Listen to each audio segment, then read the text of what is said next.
வணக்கம். சற்று முன் கிடைக்கப்பெற்ற ஒரு மிக மிக முக்கியமான செய்தி ஒன்று வெளியாகியுள்ளது.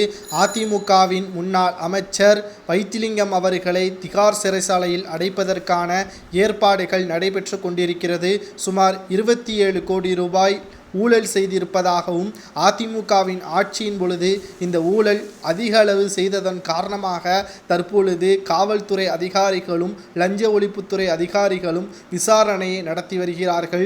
தற்பொழுது பன்னீர்செல்வத்தின் ஆதரவாளராக இருக்கக்கூடிய வைத்திலிங்கம் அவர்கள் கைது நடவடிக்கை மேற்கொள்ளப்பட்டால் அதிமுகவின் முன்னாள் அமைச்சர்களும் இந்த வலையில் சிக்க ஆரம்பிப்பார்கள்.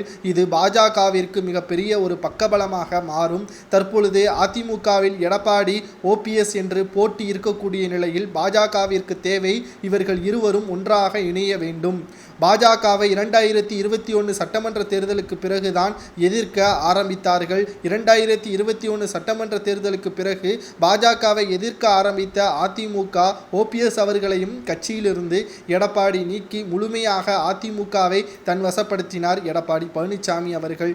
ஆனால் தற்பொழுது தொண்டர்களும் மக்களும் அதிமுகவை புறக்கணித்து விட்டதை மக்களவை தேர்தல் மூலமாக நாம் பார்த்திருப்போம். சுமார் 7 இடங்களில் டெபாசிட் இழப்பு, 12 இடங்களில் 3வது இடத்திற்கு தள்ளப்பட்டது.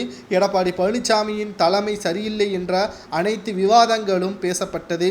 வருங்காலத்தில் அதிமுக அரசியல் களத்தில் நிலைநாட்ட வேண்டும் என்றால் அதிமுக ஒன்றிணைய வேண்டும் என்றும், நீதிமன்றத்தில் நடைபெறக்கூடிய வழக்குகள் அனைத்தையும் வாபஸ் பெற்று அதிமுகவிலிருந்து நீக்கப்பட்டவர்களை மீண்டும் இணைத்து ஜெயலலிதா அவர்களது ஆட்சியை மீண்டும் மலர வைக்க வேண்டும் என்றால் எடப்பாடி பழனிசாமி உட்பட அனைவரது பயத்தை மீண்டும் மக்கள் மத்தியில் கொண்டு வர வேண்டும் என்றுதான் பாஜக திட்டம் போட்டிருக்கிறது. இதனால் முன்னாள் அமைச்சர்கள் செய்த ஊழல்கள், கொலை கொள்ளை சம்பவங்கள் அனைத்தையும் விசாரணை செய்ய அதிரடியான உத்தரவுகளை டெல்லி மேலிடம் போட்டியிருப்பதாகவும், தற்பொழுது கடந்த 3 மாதங்களாகவே அதிமுகவில் இருக்கக்கூடிய சில முன்னாள் அமைச்சர்களுக்கு மிகப்பெரிய ஒரு சிக்கலாகத்தான் பார்க்கப்படுகிறது. CV சண்முகமாக இருக்கட்டும், விஜயபாஸ்கர், தற்பொழுது வைத்திலிங்கம், அடுத்து வேலுமணி, தற்பொழுது வைத்திலிங்கம் அவர்கள் சிறைக்கு செல்ல உள்ளதாகவும், இவர் திகார் சிறைச்சாலையில் அடைக்கப்பட வாய்ப்புகள் இருப்பதாகவும் தற்பொழுது தகவல்களும் வெளியாகி இருக்கிறது. இதனால் அரசியல் வட்டாரத்தில் பதற்றமான சூழலும் ஏற்பட்டுள்ளது.